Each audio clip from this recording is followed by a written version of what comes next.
What's good, y'all? J Boogie in full effect mode. Bun down is the sound. You know how we do. And today in the lounge space, we have none other than John Robinson. Good morning, sir. How you doing? All is well. All is well, man. Word up. Great Blessings, man. day, Blessings. Yeah, blessings. Always blessed to see another day, new Yes, opportunities. right. Yeah, man. I love your perspective because when everything's all fucked up, like things have been for a little bit, Yeah, man. sometimes sometimes we have to remind ourselves that we woke up this morning, the breath came out of our mouth, our loved ones woke up. You know what I mean? Like sometimes Absolutely. right, that perspective is so key. But I'm glad you're in the lounge space today. It's your first time in the lounge space, Yeah. and today we're going to be getting into, of course, the new project. But before we get into the BX to New Jeru project, we always start off by asking our guests how they were first introduced to hip hop culture. Yeah, man.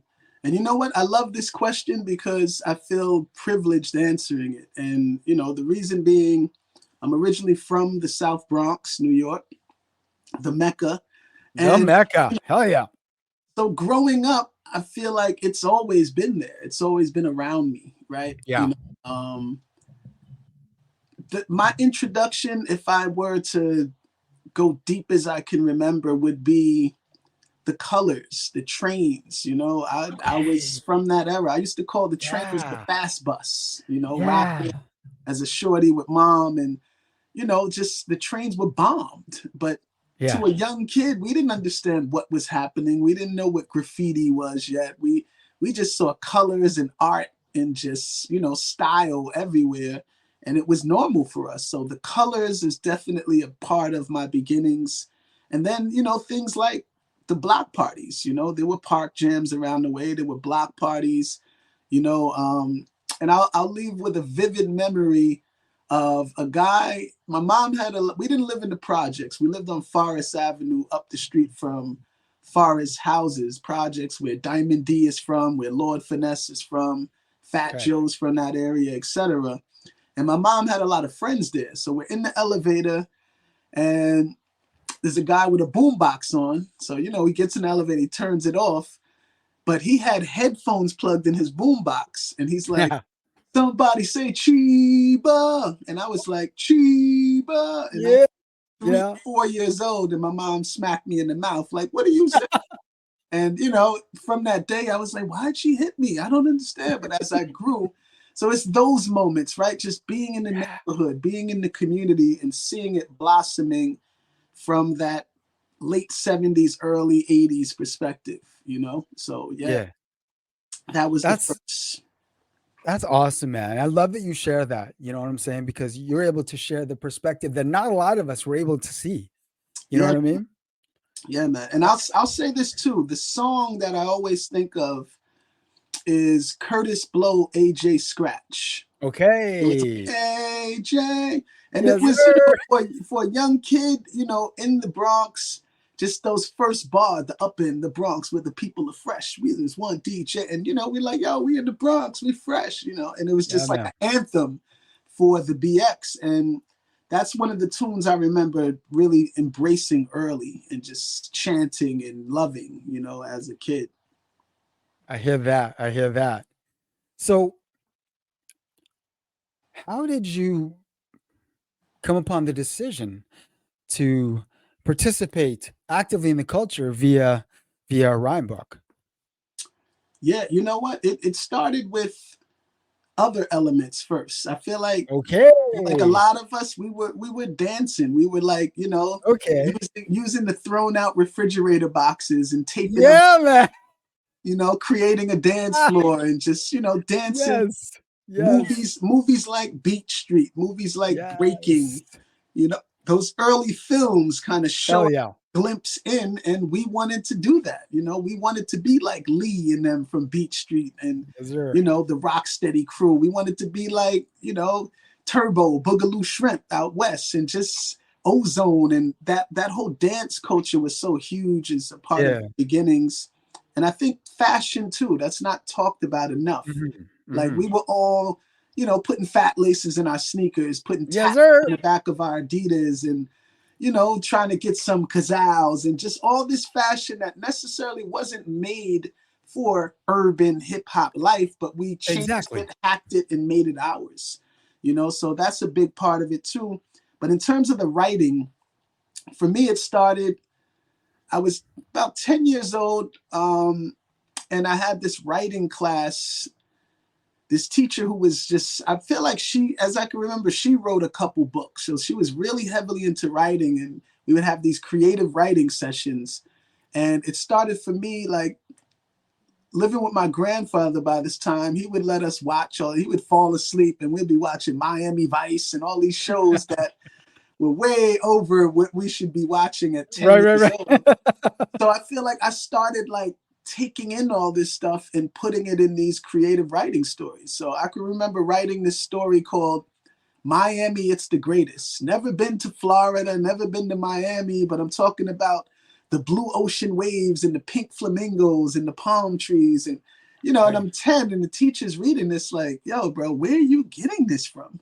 And at the time, I didn't really know. It was just perspective I had in my subconscious from watching film. My grandfather was heavily into film, so we were always watching movies, cool TV shows, listening to music in the car. And it was like this hodgepodge of these ideas that would come. And then fast forward quickly, long story short, I had a classmate, Jamal Thomas, right? His parents, I would always be at his house, video games, eating pancakes. Lo and behold, show and tell day comes, and his parents coming, showing us their vinyl, showing us VHS tapes of them performing internationally in different cities. And they had a group called Thomas and Taylor, a singing group. Okay. Okay. And, it blew my mind, man, because Jay, I'm looking at them like, wait, I was just at your house eating pancakes, playing video games. This is what y'all, Right? Like, so it's blowing my mind that, oh, wow, you could just be a regular person raising a family yeah. and be doing this, on some superhero vibes. And it Right. was Jamal who I wrote my first rap with in fifth Okay. grade and performed at the talent show, and just got addicted to that feeling of my peers showing me love. It was like, yo, I never want to not feel this again. And I feel like Yeah. that's what kept me writing and going. At that point, I didn't know, yo, I'm going to write and become an MC and put records out. It was Hmm. just fun for me at the time. And I Yeah. just Yeah. love that feedback. Okay. Okay. What kind of music were you growing up around in the home? In the home, different vibes. I mean, if it's riding in the car with my grandfather, it's definitely jazz and soul music. He was one of the first people to get me to understand, because I used to tease him and say, yo, Pops, why are you always listening to this elevator music? What is this? And he was the first person to get me to understand, like, no, son, this is black music. These are black musicians. You're There listening you to go. Train, you're listening to Miles, you're listening to Eric Dolphy, you're listening to Lee Mm. Morgan. You're hearing these geniuses, these giants, Yeah. Yeah. play these instruments. And because at the time I'm too young to understand, all of the compositions and how dynamic they were, I couldn't really grasp it yet. So as far as Hmm. I'm concerned, it was just elevators, just a bunch of sound. I don't hear it. I don't hear the melodies yet. So it was that, mom played a lot of soul music, a lot of R&B. Mm. Um, you know, and then I feel like the hip hop, right? That was just instinctual, and reggae was a big part of it. A lot of that Right. late 80s into the 90s reggae was huge in terms of just Hmm. what we Hmm. were hearing. But I mean, definitely your BDPs, your Eric B. and Rakims, your Public Enemies, your Big Daddy Kanes, MC Light, Latifah, all of the golden era, and the true school MCs. That's who we were listening to. And I got to say, shout out to Uncle Ralph McDaniels, video music. Hey, he hell he yeah. taught us, man, because after school we would come home, turn on video music box, and sit there, There you and you just see the videos. But even more so, Jay, you always saw these behind the scene interviews or behind the scene at yeah. release parties or shows and things that at that time you would never see unless you were there. So it Yeah. kind of taught us more and pulled us more into the culture, more into who these people were. It was like our first social media, really, because we got Oh, this for real? No, that's in a the great scene. point. Yeah, man. That's a great point. Do you mind if I ask where your family's from? Yeah, originally families from South Carolina Okay. and migrated to New York in the Okay. 50s. Okay. Yeah. Just, I So mean, I feel like that's such an old school type of question to ask, yeah, but no, because it tells you a lot. It tells you a that's the lot. kind of question our parents always ask. You know what I mean? But it's good because you know what, Jay, as I think back, when I grew up around so many people whose parents were from different places outside of the country. But Yeah. because we know each other through hip hop and that side of culture, I Hmm. never realized until adults, oh, wow, your family's from Haiti? Yeah, I didn't know that. Oh, wow, Yeah. family's from Dominican Republic? I ain't even know. Right. And Yeah. you realize later, like you grew up around all these international cultures that No, it just right. was normal. It was like, yo, that's my friend, and that's all I know. That is so true, man. That is so true. And that's kind of why I ask. You know what I mean? I mean, I obviously learned that from my parents asking that kind of question, but like, it's kind of a way of what I've learned from my parents is it's a question you ask to see, you know, where someone is from to kind of get an idea, just get an idea of where you're from Yeah, man. Yeah, for the familiarity of it all. You know what I mean? yeah, Even though I'm up here in Canada and you're down there in the States, I mean, we all came from somewhere.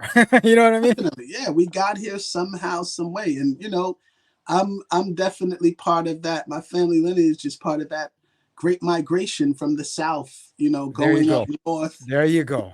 look for work, the factories. Oh, Yeah, it's popping yeah, in New York. There's a lot of stuff happening. exactly. Let's get to New York and build up there. So That's why I asked because I was curious. It was also like, if you're originally from South Carolina, how did the family end up in New York? And you brought up absolutely, a great point. Great migration right there. yeah, man. And then Read your history books if you're not familiar. exactly. And I've lived a lot of places. I'm from New York originally, lived all through New York, Bronx, Queens, Brooklyn, but then also lived in Jersey. Also lived in Atlanta 20 years ago, Yep. and I'm back now in the outskirts. And then also lived in Los Angeles. So I got to really spread around. And the beauty of it, doing that, being a creative, you build family all over the country. Yes. You know what I'm Yep. saying? So it's like I Yep. have these different second and third and fourth home situations Hmm. all throughout the state. So it's been pretty positive. I remember when I was younger, and there was not necessarily a migration, but it came a point where a lot of guys from New York were moving down to Atlanta. Oh yeah. Oh It yeah. was it became a thing, right? So I was Yep. like, well, that's odd when I was younger Yeah. because I'm like, well, why would they want to leave New York? You know what I mean? But what do I know? Like we're up here in Canada, we're just based, we go based off of what we learned from y'all, right? I'm like, Yes. well, why would you want to leave New York for Atlanta? And you get older, you're like, okay, I get it now. Yeah. Yeah. That makes sense, actually. And it's a lot of reasons, right? I mean, some of it could be, I could continue renting this expensive apartment in New York, or I could There take you that go. money and buy a house There you go. down south. Or it could even be, right? I've grew up the city life, but a lot of us who grew up in the city a lot of times had family in the south, so we would spend Yes. summers down here, right? Yes. And then as you get Exactly. older, you realize I want a more peaceful life. Right? I want a more laid back style of living, Yeah. less hustle and bustle, but even more so just get more in tune with nature, be Yep. around nature more, I heard that. learn how to grow food, be on a farm, and all those things that we don't easily get to do in the city. As you grow, you realize their importance, and it's like, you know what? Let me get closer to that. So that's a big part of why I'm back here now. You bring up a great point there because, growing up in a city or what have you, the idea of, other than on a school trip to go visit a farm, the idea of wanting to have a farm when you're young is like, well, what the hell would I want to do that for? But then Exactly. as you get older, suddenly the idea of having a farm isn't so far fetched. Suddenly it's like, well, I think I really would like to do that. Yeah, man. Do you know what I'm saying? Yeah. Because Especially these days, it's probably like the ah, smartest thing you can do. well, right. But Yeah, even for the things that you mentioned, like, hey, being able to grow your own shit, like, hell yeah. exactly. I completely feel that. Completely feel that. Exactly. So let me ask you this: when was your epiphany moment? One day you had an epiphany moment where you decided you were going to take rapping seriously. That's it. That's a great question, Jay. There was probably a few of them, but the one that's most memorable to me is my older brother and partner in Science of Life, ID4 Wins, Yes. Invisible Hands. He had a group before Science of Life existed called KBM Soul. Okay. Okay. It was called Knowledge Being Manifested Through the Sciences of Life. So we kind of took that part and created our group, right? But I remember Okay. him having a show somewhere in South Jersey, outside of like Lakewood, New Jersey, at this club. And I was too young to get in the club, but they snuck me in the back, right? Of course. So when it was their turn to perform, I had to basically hide in the green room the whole time because, especially then, I mean, I had no facial hair. You could tell Yeah. it's not supposed to be in here, Yeah. So I hid in the green room the whole time. And then when it was their time to perform, they brought me out for a couple verses.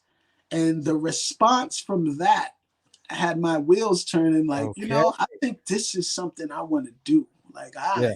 it brought me back to those early talent shows in school, just loving that feeling of like, yo, I appreciate your expression. I appreciate what you're bringing, what you're saying, Yeah. and it just, yeah, that gave me a spark. And I feel like that was the motivation of really locking in, understanding that I was always an avid reader, good writer, and it's like I realized that those moments that these are the tools you need to develop as an MC. You're taking in Yeah. information. You're a good writer, so you can express this intake and make it visual and connect with other people. So I would attribute it to that early show. Shout out to KBM Soul, Like for that. letting me break through and sneaking me through the back, because that did a lot for me. You bring up another excellent point, John. I swear you've got heaters today. The feeling, I think, I mean, for a creative that gets on stage, that feeling you get on stage when you know that you've made a connection with a crowd, oh my God, Yeah, man. Yeah. nothing replaces or duplicates that feeling. Yeah, because you realize, right? It's even now, right? You get on stage and Yeah, not everyone's gonna know your songs, right? Most of the time, exactly. don't, especially early on, right? Most of Yeah, the time, you're getting on stage, no one knows who you are, no one knows your songs. So your job is, how do I connect with this audience to make them yeah, feel like they're a part of it? yeah, And that was the art. To me, that yeah. was the true art of MCing, whether you know it or not. Once you know it, I could take you and move you around and do this and say that, Exactly. But when you don't know it, I have to figure out those touch points. What's those clever call and response things and different things that I do and say on stage that's going to connect with the audience in a way where they feel like, yo, I was a part of that. I'm feeling that. I want to see that again, and that was the art for me. Are you an introvert or an extrovert? I feel like a little bit of both. I used to think I was Okay. an extrovert until I met my wife, who's like the super social butterfly. I used to be like, oh, Okay. I'm social, I'm a socialite. And then I met her and I was like, wait a minute, maybe I'm not. I think she got me beat. So I feel like a Okay. little bit Okay. of both. It's, Okay. as a creative, sometimes I'm in that zone where I just want to create alone and be Yeah. in a zone tapped out from the world. That's why I Yeah. love being back down in the South, because it's peace and quiet. I'm not hearing sirens every 15 seconds and Right. beeping and, traffic Yeah. jam. I don't get to hear any of that anymore. So that's the introvert part of me that loves that. But I also understand we're in a social business, and Yeah. you got to connect with people. And most of all, this entire time of doing this, I've been building community around the world, connecting with Right. people, showing them parts of me that doesn't necessarily directly involve the music. So I would say a little bit of both, Jay. There you go. There you go. So you didn't always go by your government.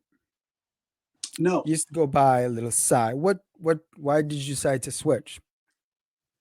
shout out and rest in power to the super villain, MF Doom. He had a lot to do with that. Okay. Long story short, when we first moved to Atlanta, Science of Life, that is, in 99, 2000, Doom was already living here. Yeah. And, we got really tight with Doom. That's where a lot of the collaborations come from during that time. The Yikes, the Hmm. Next Levels, the Sorcerers, etc. But there were several times that I would, call Doom to pick him up, either go into a studio session or to dinner or whatever it was, right? And then one day he gets in the car, he's like, yo, it's crazy, bro. I've been meaning to mention this. Every time you call the house, the caller ID says John Robinson. And he's like, yo, your Yeah. name John Robinson? And he's like, you don't even look like a John Robinson. So at this point, I'm like, yo, yeah, that's the government, bro. And at this time, hip hoppers, we didn't always know each other's names. You know what I'm Right. saying? We didn't I know mean, each other's even names. today, that's Yeah, still exactly. today. Exactly. But I would say, you know, hearing him say that, it was one thing. But then fast forward maybe a few months, he tells me about these samples he found about a man named John Robinson and how he felt like, yo, I should be rapping using that name. And I'm like, nah, never. I'll never use my government name on stage. That's crazy. I'm Right. sorry. Right. Right. He's like, nah. And he really put it in perspective. He said, think of it like this. If we did a project, you use that name, um, it will open a whole nother lane for you. People who know Science of Life and Sci will continue to know that.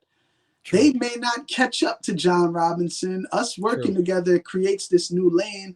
And at the time, I was helping run this label called Shaman Work Recordings, Yes. Yes. using my given name all the time in business. Because of So he this, was of course. like, Yeah. yeah, like, bro, you're using your government every day. Like, you might as well make it cool. And I remember telling him a story about how I never liked my name in school. I didn't think it Oh. represented who I was. And he's like, Okay. nah, man, we're going to make that name cool again. And that was the beginnings of really like tuning in. And I'll lastly say on that, I asked him the question, like, so how do I make it different? Like, what's the difference between John Robinson and Psy? I mean, I'm still me.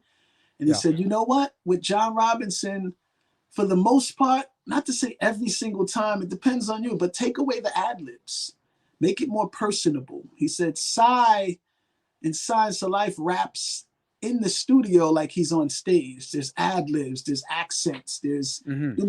and he said, John Robinson, take away the ad libs, smooth it out, be Okay. more conversational.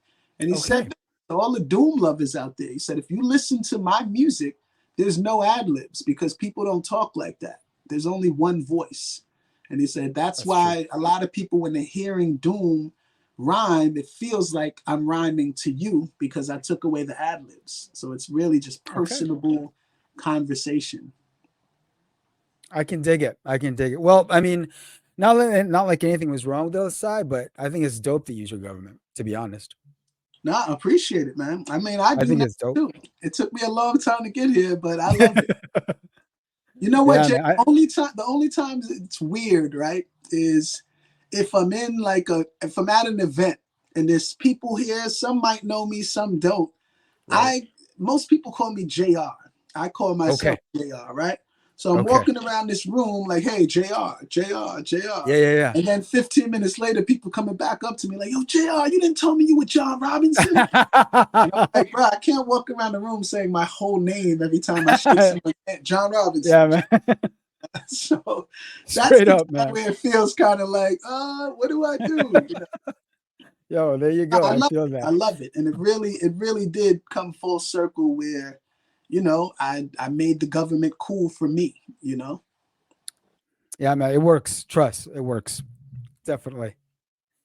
So you mentioned how it all kind of the genesis of everything started with your bros group. So how did you decide that Science of Life was now this new entity that y'all were going to go with? It started in senior year of high school, right? My bro's 2 years older than me. Long story short, his birthday is in January. So back in New York, if your birthday didn't come before September, you had to start school a year late, right? Oh, And then okay. I skipped from sixth to eighth grade.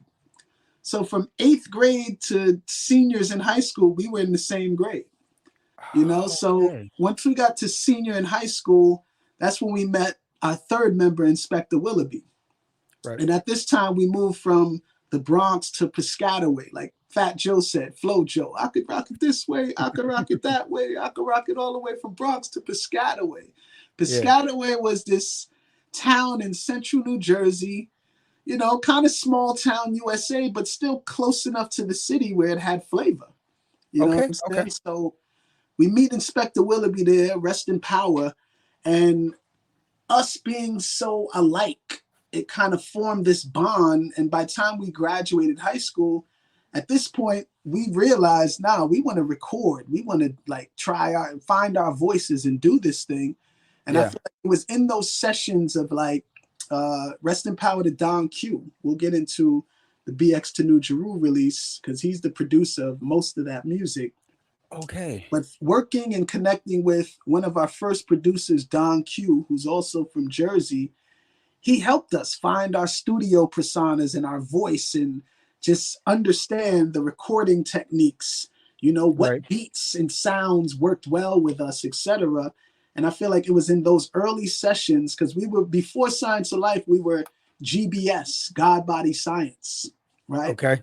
And Science of Life, I feel like, was coined when we recorded the song "The Powers of Nine Ether" that came out on Bobbito's Fondle Em records. Yes. Yes. Yeah, Shout out Bobbito all yeah, day.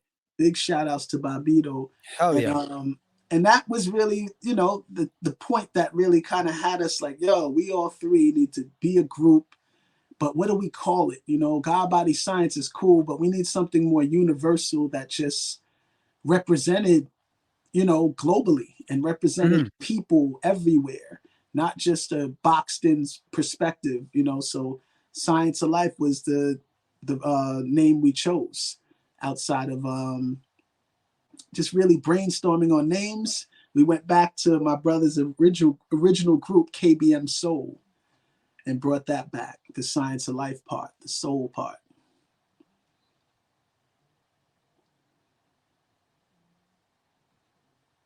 Yo, my apologies. I got No, good. so wild. All good. Please continue. Yeah, so Science of Life, it really came from meeting Inspector Willoughby, building this brotherhood, and wanting to find a name that we felt was universal. It Right. related to everybody. Everyone's, you know, walking the walk of life, learning more about themselves, whether they know it intentionally or not, and just trying to figure out the science of life. Like, what's it all about? You hear so many things about people, doing things to uh, take part in self-care and better themselves and Yeah. focusing on their mental health and meditation, except all of those things were encompassing to the science of life to us. So that was what brought us there. I want to ask you, uh, how should I put this? Are y'all 5%? Growing up, yes. Okay. I feel like it's always a part of me because it was a big part of our foundation and learning. Okay. It I had to ask because all the, yeah, I mean, all no, the things were kind of there, and I'm like, but he might not be anymore. But let's just ask anyway. definite. And I feel like, actively every day, no, but once you tap into those lessons and degrees, it sends you on a journey, and I happen Yeah. to be someone who grew up around OGs that pushed us a bit further than that, right? Pushed us Mhm, and said, mhm. yes, 5%, no doubt. But then there's also the Nation of Islam. There's Yes. also Moorish Science Temple. There's also, Yes. New Apple. There's also, and basically the OGs would share with us that, Black culture is huge, it's vast, and it's Yeah. it's never ending.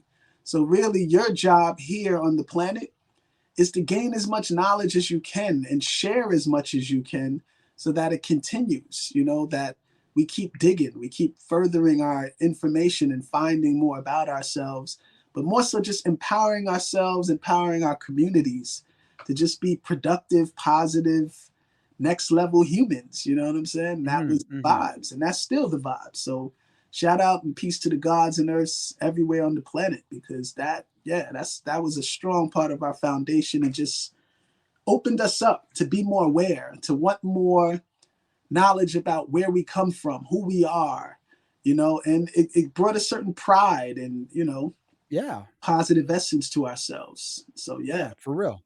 That's dope, man. No, yeah, I had to ask because I mean, all of the signs were kind of there, and I was like, he had to have been. He had to have been. Yeah.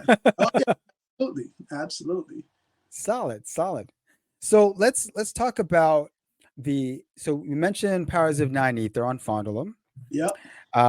You worked with BOBBITO on Fondle Em, and your group, along with a couple of other groups, were one of the first releases on Fondle Em.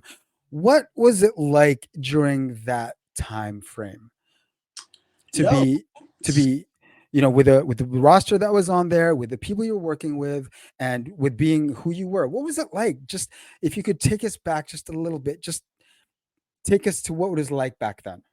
life changing, for real. And the reason I say that, right, before working with Fondle Em, releasing any music, our goal with BOBBITO was, we were fans of the radio show. He Hmm. always talked about these two showcases that he hosted in the city and Lower East Side, one called Words and one called All That. And they were both at the New Eurekan Poets Cafe, the There legendary you go. place, right? There you go. Right So there. we would frequent this joint. Yeah. One day, we recorded Nine Ether. We recorded the song that's on the B side, the anthem, and we had a couple other songs on this cassette. And what we realized was BOBBITO wasn't a DJ on the turntables yet on the radio show. He was the host, right? Right. When Stretch Armstrong was out of town for a gig or couldn't make the show, Bob would play tapes. Okay. So we're like, yo, what if we just go to the open mic, rhyme, and then as soon as we about to get off stage, just hand BOBBITO a tape. Maybe he'll Yeah. check it out, dig it, and play it on. And that's all we wanted. All we wanted was one of our songs played on the radio show. We weren't even thinking about Fondle Em and getting a deal or none of that. At Hmm. that point, we felt like we weren't ready for that yet. We didn't know. That's So he fair. gives him this tape. Maybe about a couple weeks later, I get a voicemail coming home, old school answer machine with the little micro cassette. But play, and it's BOBBITO, like, yo, man, that tape is dope. Let's do a record. And Woo! what? Must have rewound that tape like 1,000 times, man. I wish I Oh, still had not. it. God damn. But that's what set it off for us. Just Oh Bob man. wanting to, and what made us overjoyed about it even more is because, again, we were fans of the show, so we knew Fondle Em and what it spoke for and what it Yeah. represented. And we also knew that anything BOBBITO released on Fondle Em, he personally loved. It wasn't because, oh, I thought it was good. It's like, Yep. no, I love it and I can vouch for this. Yep. So it brought us into this family of other creative geniuses. And, I feel like immediately took us from scouting the tri-state area to being international, because Yeah. Fondle Em was international. People all over the world was sorting after those records.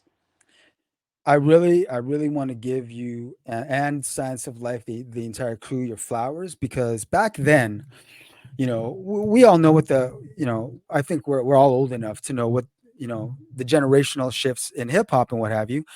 But y'all were making music for a gang of us that were like, we need something more than what we're getting right now.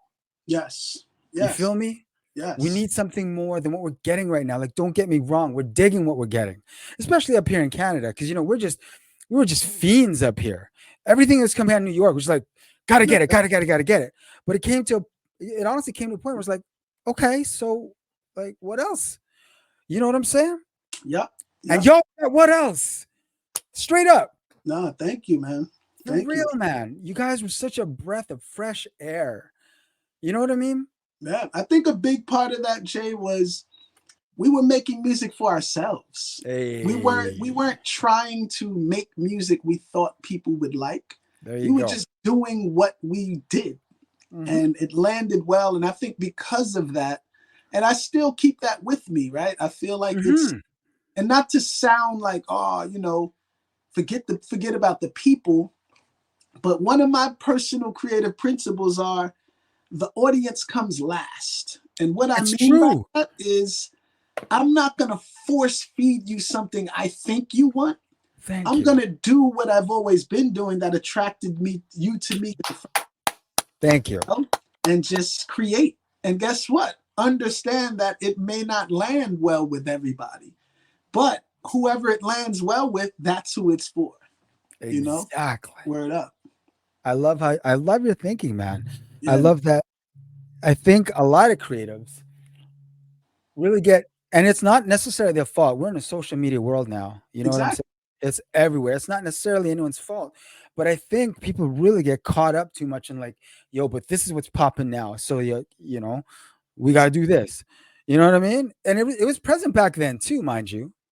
Oh yeah, it But was, but it was yeah, industry driven. That's why we stayed. yes, We were so anti-industry. We didn't want to make the radio record or right, the, the song for the radio. Or if we talked about the ladies, we did it in our way. We didn't yeah, do it the cookie cutter way. You know, it was yeah. these different ways of expressing things that were out there. We just put our touch on it, you know, and put There our, you go. vibe on it. And even the same thing, like when we talk about the powers of nine ether, it's really talking about, shoot, charismatic intelligence. You know, I could There you talk go. about things that are next level and high level, but I still got a dope beat and charismatic lyrics so I could pull you in. Even if you don't fully understand, it'll make you go search. You know, the powers of Yep, nine is coming through your speaker. These are like dynamic that. frequencies. You know, Hell yeah. so that's the Jeez. vibe. That was the vibe. Let me touch on Subverse for a moment. How did you end up releasing some stuff on Subverse? Yeah, man. Shout out to Big Just. Big Just was Hell yeah. Woo. yeah, Big Just. Well, Company Flow on the whole, that was Oh someone yeah. we learned about listening to Stretch and Bob, and just their whole fabric of being independent and Yeah. not caring about being in the industry and being on a label and we could press Independent as out right. fuck. Yeah, independent is Yeah. exactly. I'm glad you said that, Jay. When I first picked up their first vinyl at Fat Beats, that's the first thing I saw at the bottom of the vinyl. Yes, Independent as sir. fuck. And it Yes, sir. spoke to us. And it's like, we want to be like this. We want to be able to have our creative control and make whatever we want, but put it out to the world. Yeah. And we happened to meet Big Just at a time where he was getting more into the executive side of, Yeah. hip hop and starting a label, etc. So we just really vibed well together, and Big Just believed in us and saw some potential, and that's really how it started. So before Subverse, Big Just helped us get a deal with another indie label he was a part of called 321 Records, Okay. right? And 321 was like a subsidiary of this big rock label called Touchwood Zero Hour, but they folded before we could release an album. But by Mm, that time, we've already had some advance money. We did the smart thing. We invested in equipment and bought dope. ourselves time to learn how to use it. So we all moved in together, rented a townhouse, bought all the equipment that Just had us window shopping for like the year before. We got tired of it, man. We were going to all these stores with no money, just looking at equipment, and Just was like, yo, one day y'all will have the money to get equipment. So keep Yeah. looking, finding out Yeah. what you want and bliss that. So that was really the golden time of building us up. So by time Just figured out how to launch Subverse, we were ready. We already There you knew go. how to record ourselves. We started producing. We had ideas. We were working with other producers nearby. Of course, shout out Don Q, shout out Kane USA, shout out Chris Craft. And yeah, we were just really building and really putting our thing together to become who the world now knows as Science of Life. There you go. There you go. Well, yo, you mentioned Don Q. Sounds like the perfect segue into this release, this really dope release where we get to celebrate the history and the legacy of Science of Life. What was the impetus for putting this out? Was it just to do exactly that, celebrate the legacy of Science of Life? Yes, celebrate the legacy of Science of Life, but more so celebrate the legacy of Inspector Willoughby and Don Q, who are no Okay. longer physically with us. Okay. And one thing I've always learned about people transitioning into the ancestral plane, like what would they want, right? They want Right. you to say their names. They want you to hang pictures up. They want you to Yeah. tell the Want to be remembered. stories, keep the Yeah. legacy, keep their Yeah. memories alive, right? And for Don Q, he was always so low key. He didn't really travel with us a lot. He didn't do a lot of Okay. live shows and live appearances. He was a studio rat. So he rather Okay. just be in the studio. I'll work this out and you guys go out into the world. But truly, man, he's one of the first guys who believed in us in a way to help us find our voice, help us find what sonics work best for us, Hmm. and teach us kind of the flow of production, of recording, of putting songs together and taking that concept and fleshing it out to a full song. And a lot of that is evident on, the early Fondle Em joints, some of the rare 12 inches from the 90s, and especially the demos, that are on this BX to New Jeru release. And that's what it was, shout out to Kane USA and his brother Spiro. Long story short, Spiro is playing these tapes on Facebook one day, and I'm like, yo, where'd you get these tapes, bro? I don't even have these tapes. He's like, oh, nah, yo, I'll send it to you. Yeah, back in the day when y'all were having those sites, I used to collect the tapes. So he had the tapes of all these demos from Damn. Science of Life, sent them to me. I'm listening. And during touring Germany this past summer, shout out to Figa, good friend and label out there, 90s Tapes. They specialize Yes. in releasing a lot of the throwback 90s stuff. Yeah. Yeah. So Yeah. we had a meeting and they're like, yo, we would love to release some of the Fondle Em and Rare 12s. And he said, by the way, do y'all have any unreleased demos that you never put out? And it's like, you know what? Actually, I just got my hand on some of those things. So Damn. we were trying to figure out a dope way to celebrate Q and Willoughby. And Okay. once this all came together, we were like, yo, this is it. And then I'll say, honestly, when he said 3 LP, 2 CD, I was thinking like, whoa, you don't think that's too much? He's like, no, we could totally do it. And they did it. The copy sold out in less than 5 hours, man. That's sick. You know what I'm Hell yeah. saying? Love that. I love that. I love that Yeah, it sold man. out that quick. Yeah. So that, Man, that was the impetus of putting that out. And we love that it's in the world. And it's also given us a boost because we have lots of new music to also yeah. release as well. So it kind of just put the focus back on, oh, what's Science of Life doing?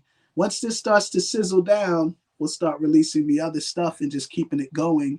And the merch, yeah, I got some joints on right now. There you But go. the There you merch, go. bringing the merch back has Yep. been a dope, cool way to find our tribe again all over the world. Yes. I'm like, yo, if you're gonna cop the merch and wear the flag, you obviously rock with us. So it's been a cool way to find who our people are. You know Yeah. what I'm saying? And especially now with the way things work when it comes to music, that is I think one of the best ways to really continue to put out music. Just what you said. Find your tribe because they're out there. They're out there. They're out there, trust. Find your tribe and service your tribe and just go with that. Absolutely. And we're in a time now when that is completely possible. Completely. Yeah. And Yeah, I think it's the best way because your people are your people. And that's the thing. A exactly. lot of times we'll get so caught up in trying to find new people, we're Yeah. ignoring people who are there already. And it's like, no, Yes. curate that following, Ah, nurture for them real. here, and they've been supporting, you know? Oh, you're spitting bare facts with that one, dog. Yeah, man. Trust. Yeah, Jeez. man. That well, you know what? I'm glad you bring up new music too because I think one I mean, obviously putting out the older music is a marketing move still Definitely. Yeah, for what's coming out next. as So I'm going to assume that something is either in the works, being completed, or is already done. all of the above. There you Yeah, go. all of the Okay. above. Okay. And again, I feel like we're in this realm of digital music is so easy to make happen. So we'll do Yeah. that. Yeah. But we're also from that era of physical copies. And I think it's important to develop physical still in the form of especially like tapes and vinyl, because Yeah. it doesn't happen all day for all Yeah. these releases. We get a Yeah. million billion digital releases, but I feel like the collectors, shout out to the collectors around the world, Yes. they still want to complete their collections, right? So when this new Mm-hmm. music comes out, if it's in a physical format, that's a salute to the collectors for us. So Yep. yeah, expect all of the above. Again, shout out my brother Invisible Hands, who's been producing on a super high level right now. So I look forward to it. And yeah, we got several things cooking on the stove and things already ready to go. But we just wanted, the world to simmer with this BX to New Jeru release, give them a taste of that nostalgia and journey, Yep. and then open up forums like this, man. So I'm glad to be, on the Lounge Presents, just to talk and tell the story and connect the dots for people in real time, because those releases give us these opportunities to talk about what's now, but what happened before, how we get up to this point. For You know, real, for real. And we can't discount the fact that there are new younger listeners that are also hearing this, for the first time, who are absolutely. into cassettes. They're already into cassettes. They're Yeah, already into vinyl. So to exactly. them, it's like, yeah, fuck yeah, I'm gonna grab that. You know? Exactly. No, and And that's what it's all about, Jay. I feel like if we're not doing the work to get on platforms that welcome us like this and speak and tell our stories in real time, when we're not here anymore, someone else will, and it probably won't be right, correct. You know what I'm right. saying? So And I think on top of that, it's important because after we're all long gone, this is all staying online. exactly. You know what I'm saying? We'll be long gone. 10 years from now, people will still be able to watch this. Yeah, man. You Yeah, man. know, and then so that's what John Robinson was about. Yeah. So that's what Science of Life. Damn, I love that route. You know, Yeah, man. it's beautiful, beautiful thing, beautiful thing. Well, yo, Absolutely. man, I really want to thank you for spending time with us in the lounge space. It was an honor to have you in the space because, I mean, if it isn't obvious, I'm a fan. No doubt. No doubt, man. You No, know and what I'm saying? it's dope to, thanks for reaching out and putting me on to Ah, the show, because I got to go back and check out some of the past episodes, etc. And I feel like more than anything, I always respect these platforms because we need each other. We really do. yeah. Y'all are upholding us being able to broaden our perspective and share. But then even more so, y'all are repping the culture. You know what I'm saying? And when it's coming from a real place, I'm always gonna be down for it. Definitely. Word up. Well, I mean, you bring up a great point, man. When it comes to media now in 2024, Yeah. I think we've come to a point where we've got to take back. You know what I mean? Yep. Yep. Take back, literally take back and Take say, that. nah, let us tell the stories. Let us tell the stories. Let us tell the story. You know what I'm saying? Because we'll let the artists tell the stories and you corporate media who don't give a fuck anymore anyway. You know what I mean? Yep. Yep. So it's like that. Well, I want you to know that you're always welcome in the lounge space. I hope you come back on when the new But yeah, record's ready I'll to be go I'll be back. because we Yes. want to we want to help you promote the new shit too, dog. That's what's up, man. That's what's up. And There yeah, you go. anyone tuned in, on social media at John Robinson Music or johnrobinsonmusic.com. That's the best place Dessert. to find me. And that includes Science of Life, etc. We're also at Science of Life on social media. Now, in terms of physicals, what is still available? Check the Bandcamp, Okay, there you johnrobinson.bandcamp.com. go. I actually have some of the BX to New Jeru physicals that just got in. So I Okay, haven't put them up yet, but it's okay. so limited. I gotta just basically send a note to my band campers and say, "Look, first come, first serve. Don't get mad at me, man." Yeah, I mean, it is what it is, right? You sleep. Yeah, I mean, exactly, you exactly. get caught sleeping, you got to wait for either next run or Yeah, second hand. that's the vibes, man. We always keep the physicals in the mix because Yeah, we love the collectors out there. Definitely. there you go. But yeah, man. Lastly, shout out to you, Jay. Thanks for Shout having out me, to you. man. And big Yo, it ups was to a the pleasure, lounge. man. I'll be back, bro. Yeah, definitely. Man, always got time for you, man. Thank you, man. Yo, the new project is called BX to New Jeru. You heard it. Bandcamp, go get it while it's available. It's streaming too. So, I mean, you want to listen to it in the whip, you can, No right? doubt. No It's doubt. like that. Thank you again, sir. Till we have you back in again. Yo, Give thanks, man. Peace. Yo, peace.